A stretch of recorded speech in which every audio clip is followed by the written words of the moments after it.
Welcome to the Arden University podcast. I'm Alicia. And I'm Jacob. We'll be your hosts on this exciting journey through education, growth and careers. Join us for thought-provoking conversations with experts, academics, Arden students and alumni. We're here to share empowering stories, Arden news and topics that resonate with both students and professionals. Get ready to expand your horizons, challenge assumptions and grow. Welcome to the Arden University podcast. All right, welcome back everyone. As you can see, we're in a slightly different setup than what we've normally got. Welcome to those on YouTube. And we obviously have some wonderful guests and a new podcast host as well. So I'll introduce Jacob. Do you want to say hi? Yeah, hello. There we go. Thank you. That's great. What people won't know is I usually actually am in the background and I edit the videos and the podcasts afterwards and then I put them up. This time I'm actually in front of the camera for once. Yeah. It's great. Very unusual, but yeah. And you get the pleasure of editing my voice on a regular, and now you get to edit your voice as well. Absolutely, yeah. What a treat. Yeah, it's going to be fantastic. It's going to be so good, so good. So this week, this podcast, I suppose, we are going to be talking about Pride, and we have two fantastic guests with us. Would you guys like to introduce yourselves? Tell us a little bit about yourselves. All that. Yeah, my name is Fernando, and I am a senior lecturer at Arden, and I'm also co-chair of Sparkle, the LGBTQI plus allies network at Arden. And I'm Rob Barnsley, and I am the... I completely forgot my job title. That's always great, isn't it? What am I? I am the Equality, Diversity and Inclusion Partner, and also work on talent, but EDI is the main focus part of my role at Arden. Nice. Fantastic. Welcome to the show. Yeah. Thank you. Thank you. We like to normally kick it off by asking a couple of fun questions. So my first one for both of you will be, what's your highlight so far of 2023, if you have one? Probably going to Liverpool to see the Eurovision live final. Absolutely. I mean, that is a good one. Yeah. I will remember it for a long time, yeah. I'm a little bit jealous of that one. And who was it you supported? I supported Sweden, actually. So I'm Spanish and I live in Britain, so I couldn't possibly support either of those countries. It's a conflict of interest. So I just decided to support the best song. Yeah, that seems fair. I mean, I personally think Finland was the best song, but, just... Finland was the most entertaining song, not necessarily the best song, really if you heard it on the radio. I mean, it's obviously Jump, but there's the other one. Belgium? No. It really reminds me of like a girls group song, which is like Jump. Girls Aloud. Girls Aloud, yeah, they have a Jump song. Yeah. I think it really reminded me of that for some reason. Although they weren't the original singers of that song, was it? No. That's something new every day. Out of my mind who it is at the moment. We'll have to Google Pointer Sisters? It is the Pointer Sisters. Yes. Pointer Sisters. Okay, we'll have a little... And it was in that film with Hugh Grant. Love Actually. Love Actually, there you go.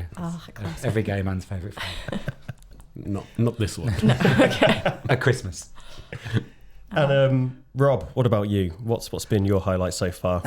To be honest, it's very topical, obviously, for this podcast, but it is Birmingham Pride and going and doing what we did at the weekend there as Arden, as an organisation, and with colleagues and allies doing Pride. It was just phenomenal. And then after the kind of the work element, the play element was good for the next day, because it was a whole weekend. So I've just had a really good bank holiday weekend. So fantastic. Yeah, that's lovely to hear about.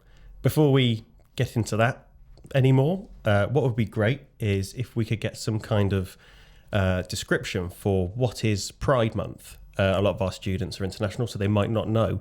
So would you be able to just explain what is Pride Month? Yeah, you're looking at me for this one. It's a chance for the LGBTQI plus community and allies to look back on the journey that we've all gone through with regards to rights for our community, for organisations to show their support to their LGBTQI plus colleagues, friends and family, and just make it really visible at a time when things are in a much better place, but things can still get better. I think what people sometimes forget is that a Pride March is a protest. So it's a celebration of everything we've achieved, and we've come so far in the last 20, 30, 40 years. But it's still a protest because there's still a long way to go. And I think people think it's, people focus on the people in the funny costumes, or whether there are kids there, and should kids be watching men parading, dressed in whatever, or, that kind of stuff. But there's still a long way to go, and people kind of assume that because two men can get married, or two women can get married, that's pretty much with everything, every box is ticked. But it isn't, and certainly for the trans community in particular seem to be under attack at this point, and Pride needs to be both a celebration and a protest. Of the whole month, are there any aspects which you really want to highlight, or anything which you think is we should be aware of as a listener coming in here? Well, what tends to happen in Pride Month is that, although this kind of stretches throughout most of the summer, depending on the location, is that you get Pride marches organized across different cities in this country and many other countries. And they are the chance to highlight all these issues to Joe Blogs in the street, and to get some media coverage, and that's sort of each day that it happens in whichever location is the opportunity to highlight that.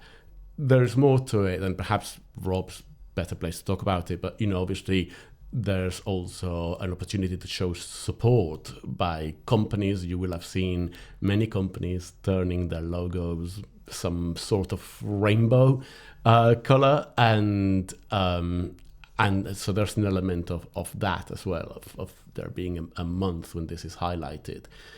We could get into the discussion, if you want, of whether this should be all year round and not just during a month, or it should be one day and not a whole month. Who knows? But I don't know, Rob.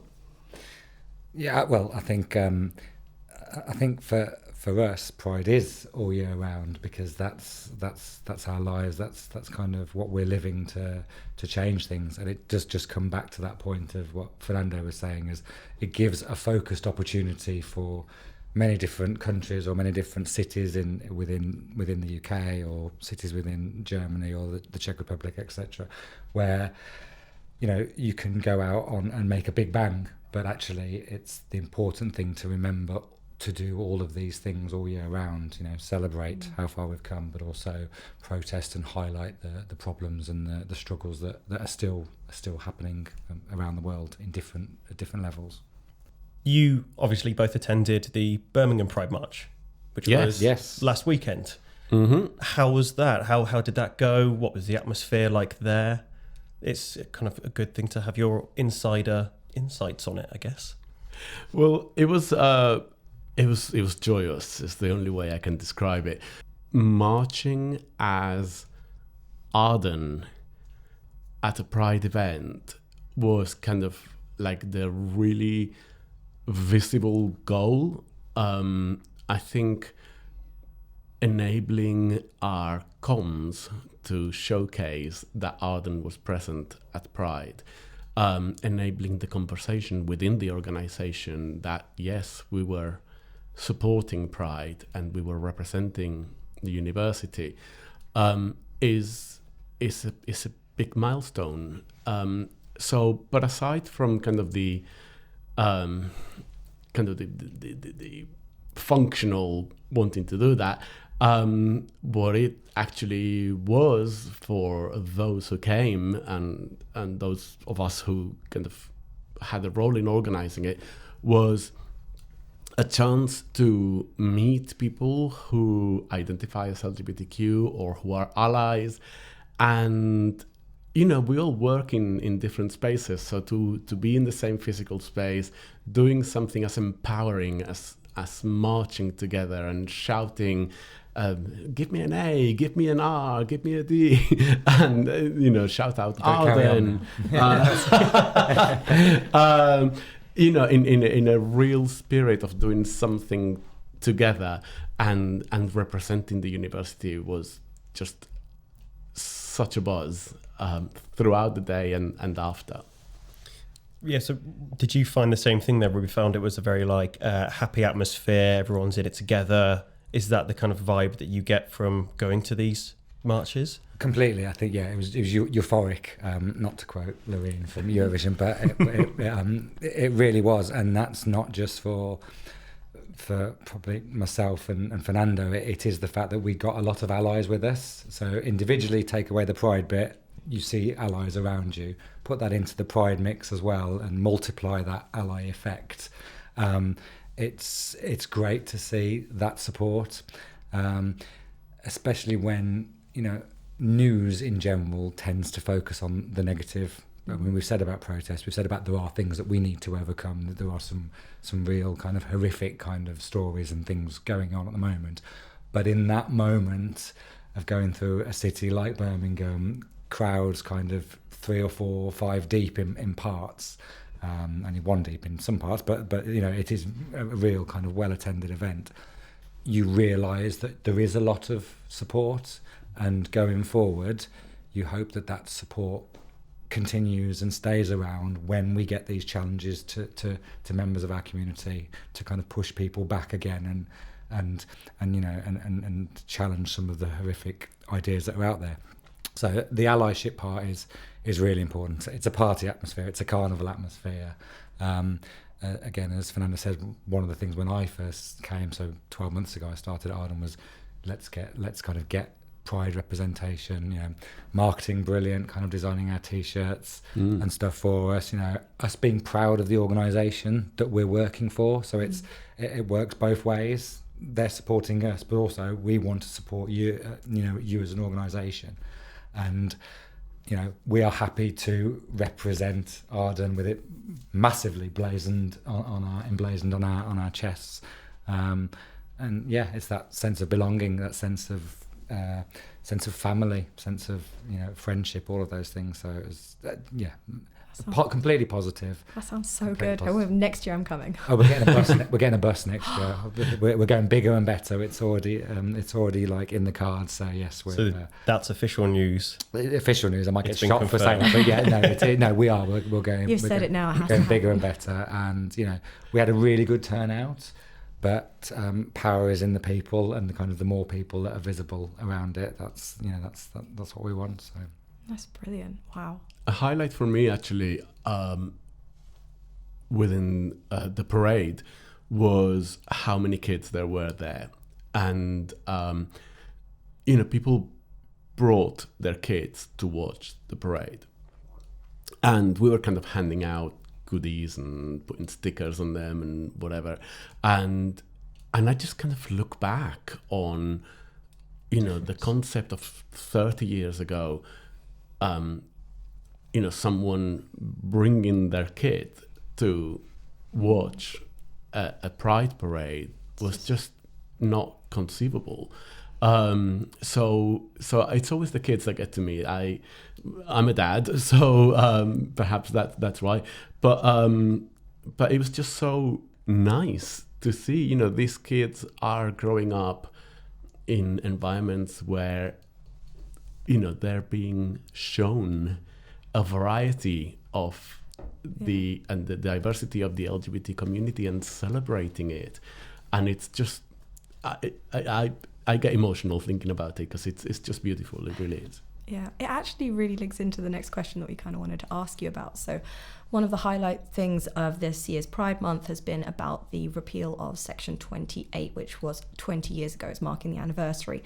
I kind of wanted to know about your thoughts, comments, any experiences you might remember from growing up, not being able to have that kind of education in school where those things were just normalised.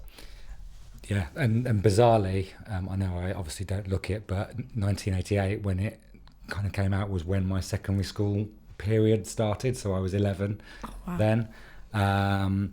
Lots of things going through my head at that age of learning about myself, but you didn't learn about the options, the kind of the difference within society at school at that time, because it just couldn't be talked about.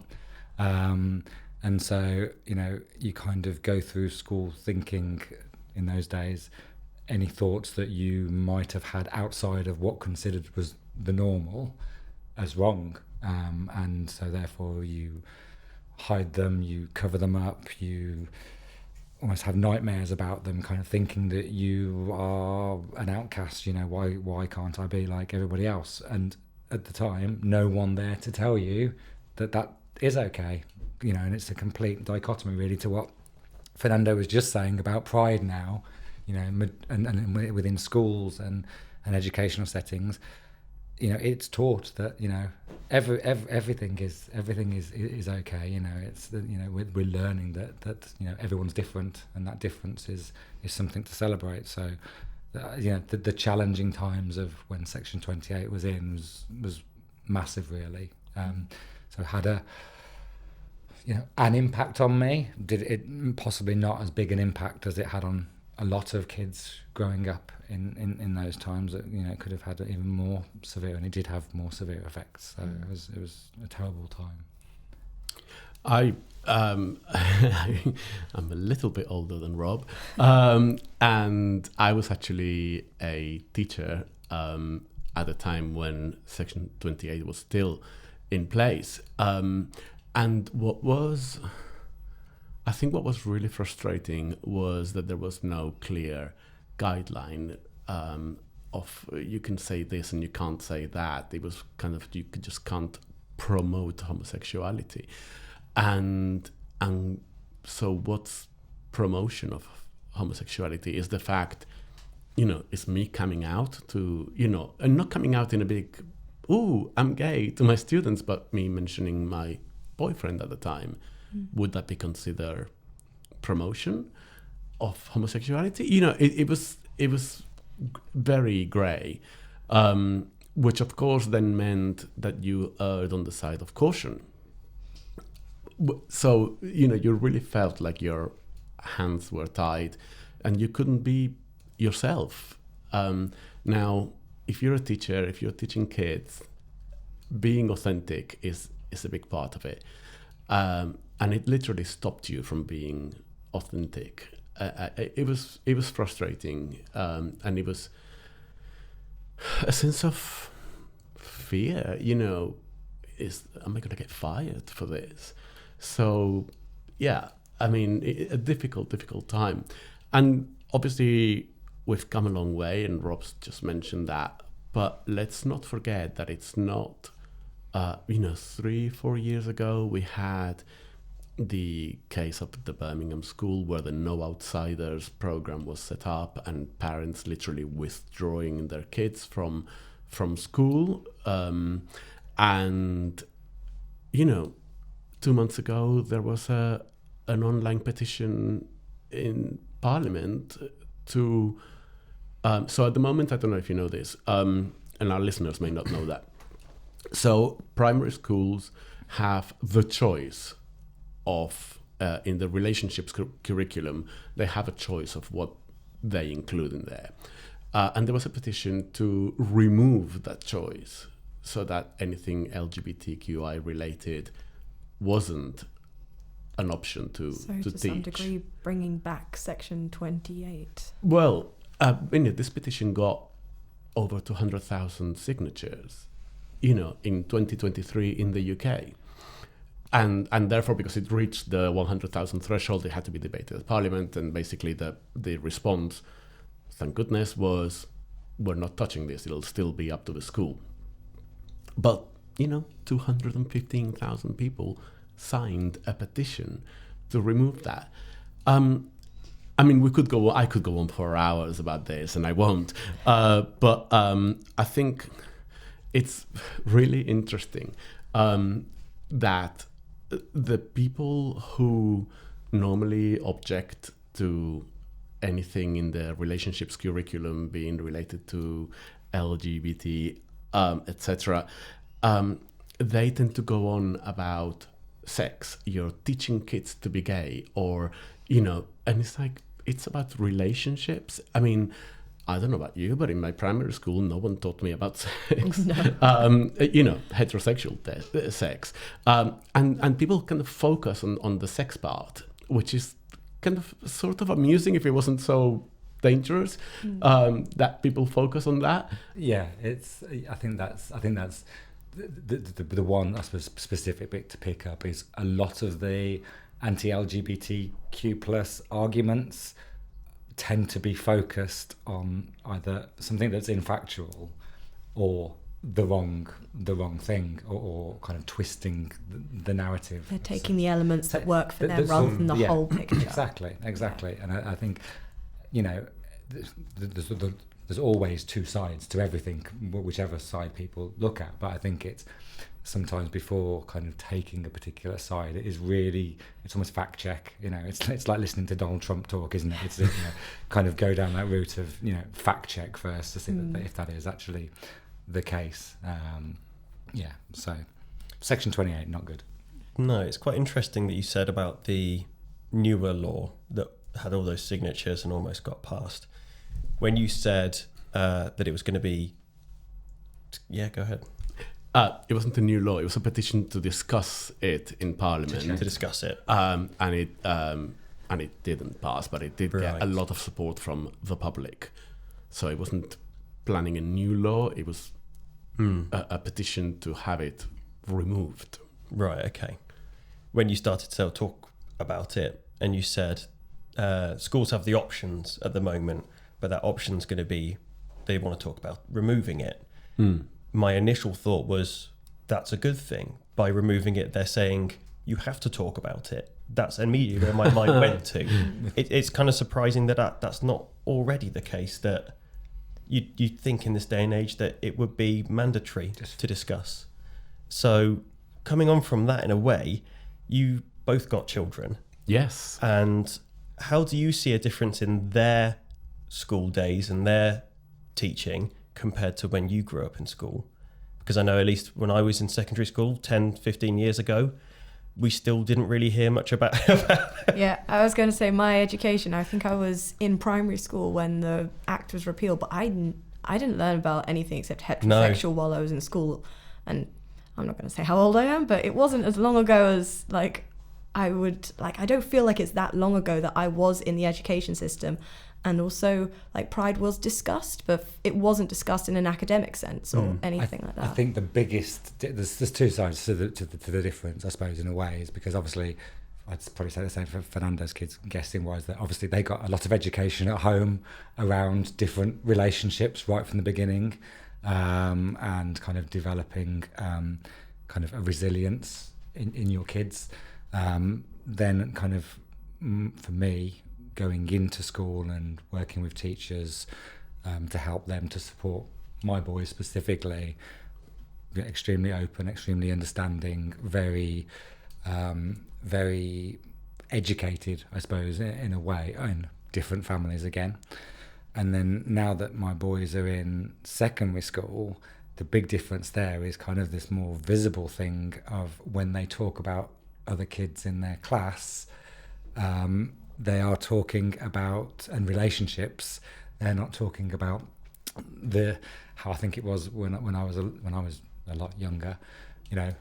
If it's a female, she's got a boyfriend. If it's a male, he's got a girlfriend. Now it's all kind of combinations of the rainbow again. They've got kids that are identifying as bi, kids that are identifying as gay, kids that are identifying as trans, non-binary, lesbian, and it's just normal vocabulary for them to talk about it. And actually, I'm probably putting the labels on. It's probably more the fact that they mention one name in a whatever relationship you have at the age of 12 or 13, kind of with another name. And it's my thought process of sitting there thinking, wow, that's amazing. That's, again, another sign of some progress, the fact that it's seen in their minds as normal for that. Absolutely. So, I guess I have sort of three perspectives. So my own, so I went to a school that was run by Jesuits. So it was Catholic school. You it was a sin. It was, there was no discussion of this other than a sin and bad, and you will go to hell. So, that was my upbringing and my experience of school myself. 13 years ago, so my son is 19 now, he's at uni, and he came to us when he was 6. So 13 years ago, we were looking for a school for him. And we went to a local Church of England school to inquire about places and have a look, as you do as a parent, looking at schools. And the head suggested, actually she didn't suggest it, she made it quite clear that it would be best if only one of us went to things like consultation days or to pick up our boy from school, because parents at the school, and I quote, hold certain views, which obviously she wasn't prepared to challenge. And we're only talking 13 years ago. But now I look at the progress of, like colleagues who have kids who are still in secondary, or my own experience of my son being in secondary only a few years ago. And yeah, they talk about, so-and-so is fluid, or so-and-so is, but actually they do a lot less of the labeling, like Rob was saying. They're just, so-and-so is with this person, and they have absolutely no issue with if someone says that they want to be addressed with using certain pronouns. They just, okay, and that's kind of accepted. But I live in quite a kind of suburban middle class area where you would expect the kids to be at a certain level of what they hear at home, what they watch, what they read, etc. And I know for a fact that this is not the case in every school in the country, far from it. Interesting.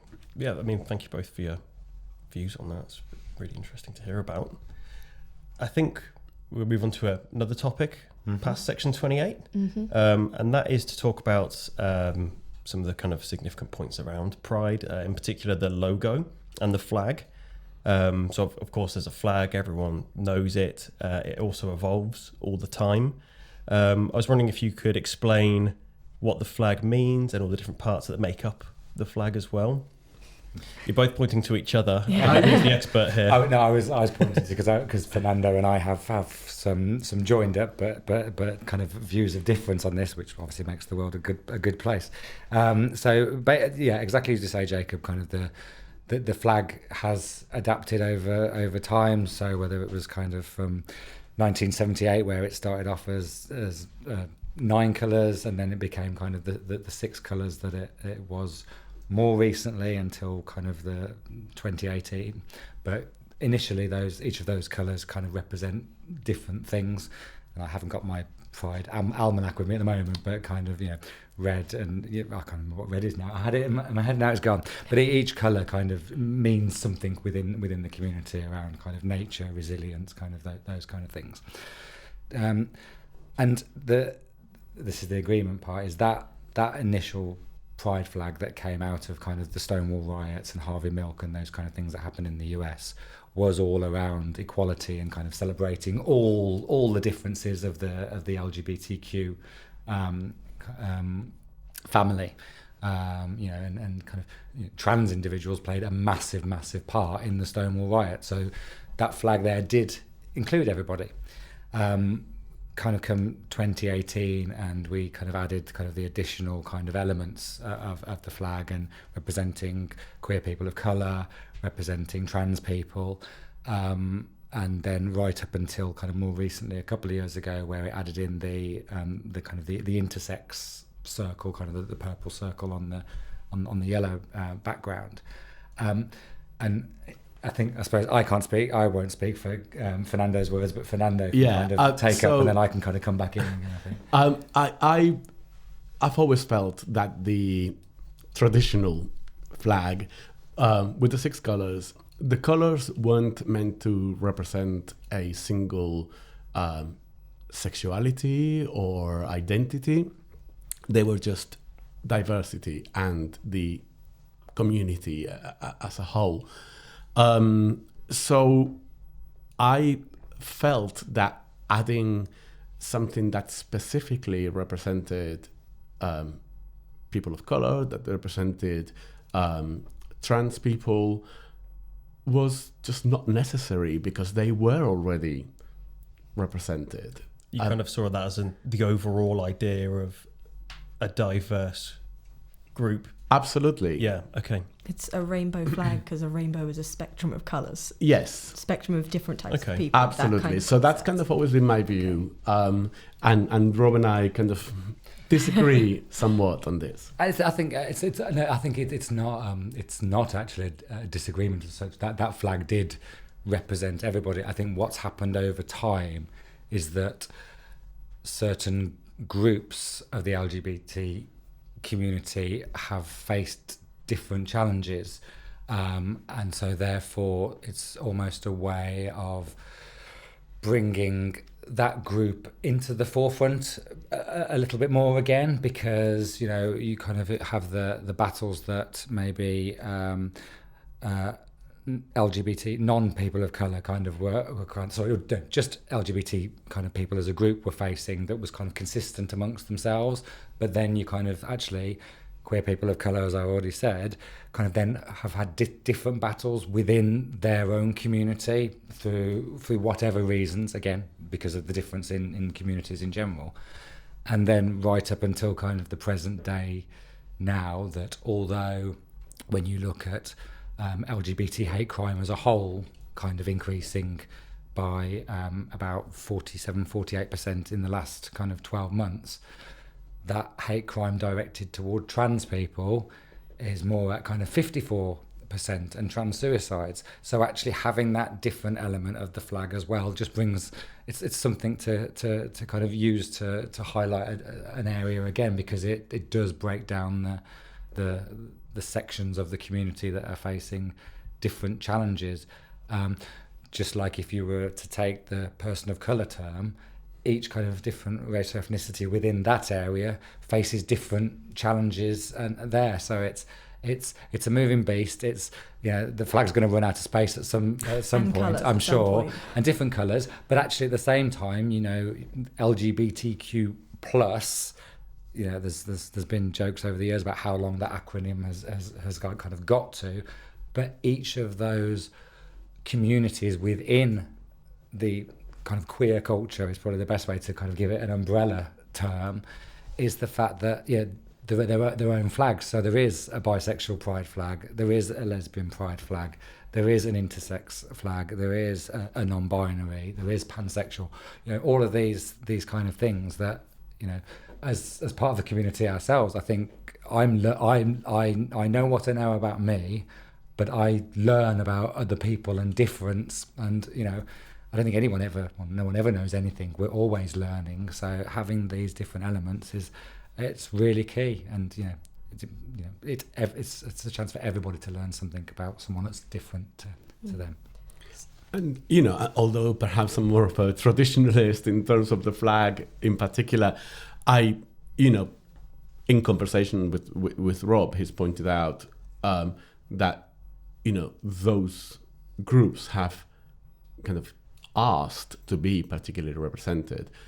And I do accept that. It's like if someone doesn't feel represented by the flag and they would like an inclusion, then I support that. I just kind of missed the simpler flag, and I thought it was... I thought it did its job, but obviously there were people who didn't feel represented by that flag, and they need to feel represented. So despite my own preferences, I do understand why the changes. Yeah. So following on from the flag discussion, so there's obviously Pride Month is kind of become quite commercialized to some degree over the last few years, and is there So it's like colour washing of just like changing logos to just sort of represent the pride flag. Do you guys have like particular opinions on that, whether a company should or shouldn't do it or anything? I think it depends on why they're doing it. So I think if you work at an institution, we work at a university. It's a place for education. So people should feel welcome and represented and accepted. So, for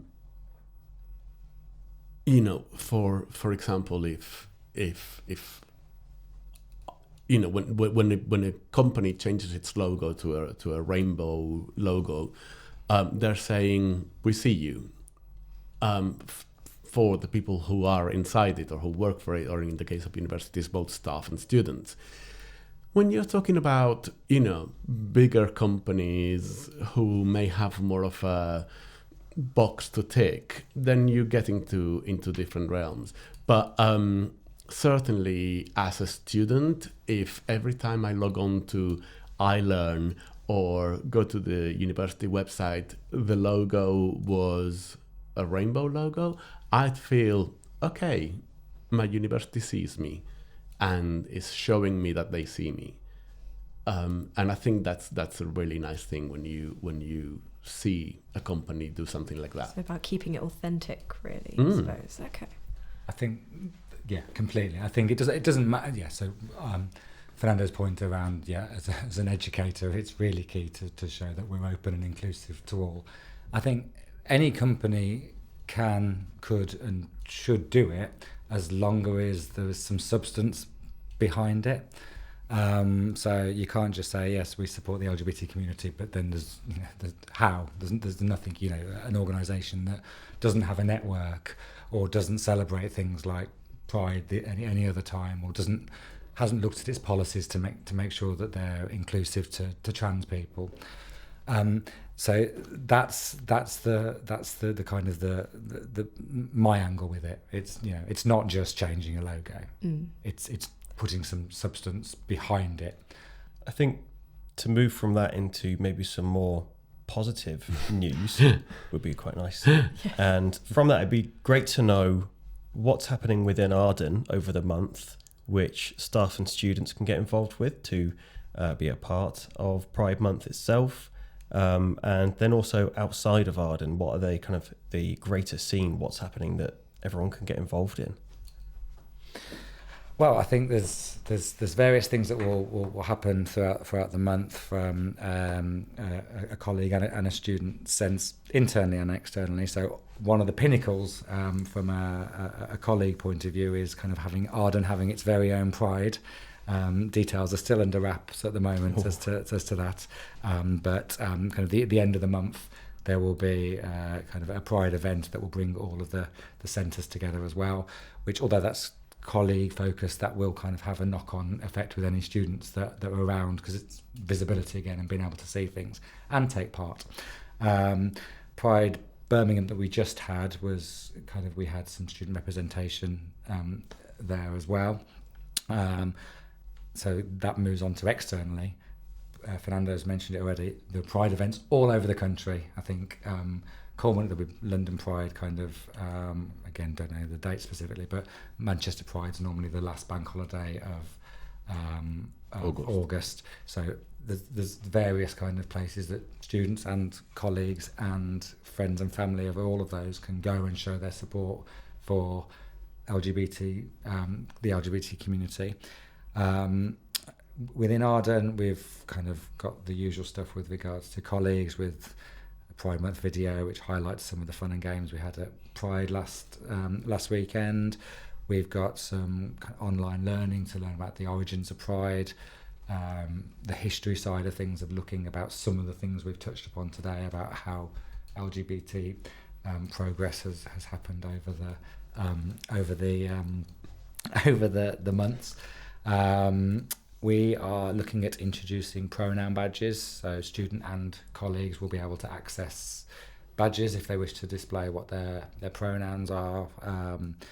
again, making it so much easier for people to kind of educate themselves and learn what people. And don't forget the lanyards. And then that was my. Oh, sorry. That's fine. Oh, hang on, it's good. It's good to remind me. Yeah, to say mine on the floor. And then, people on. Got this delightful here. Just people on YouTube. There you go. There you go. Yes, of course we're on YouTube, aren't we? I completely forgot all the cameras were this whole time. Sorry, nice to remind you. Yes. Yeah. Oh, have I been sitting? So yeah, around the centres, we have produced again something very simple. It's a bit like the changing of the brand logo. It's showing your support. So as an LGBT individual, you can wear it with pride. As an ally, you can wear it to show that you're educated, you're supportive, you want to help. An ally also means that you're active in, if you see anything that is discriminatory or non-inclusionary, that's the ultimate ally, someone that will stand by the role of an ally and challenge any behaviours that are unacceptable. And at Arden, student facing and colleague facing, you will get the support of the organisation if you kind of take a stand and raise that kind of thing, because it is really important. There's one more thing actually regarding the activity going on at Arden. Don't forget there's also Berlin Pride. And the Berlin office are organising a quiz for their students with kind of some fun activities, so they're also involved. I think sometimes because we're UK based, we tend to focus on the UK activity, but there's stuff going on in Berlin as well. So that's a hint to travel to Berlin then over the next Well, coming months. I personally think that that should be our goal for next year. Do you think? Berlin Pride is one of the kind of most celebrated in the world as well. So it's we'll put that in the 5-year plan. I think Brilliant. That'd be amazing. We've said it on the podcast. It's going to happen now. Yeah, that's it. Commit to something and then ask for forgiveness later. Yeah. So just before we wrap up, we've covered events that staff will have coming up. For students, does that work differently?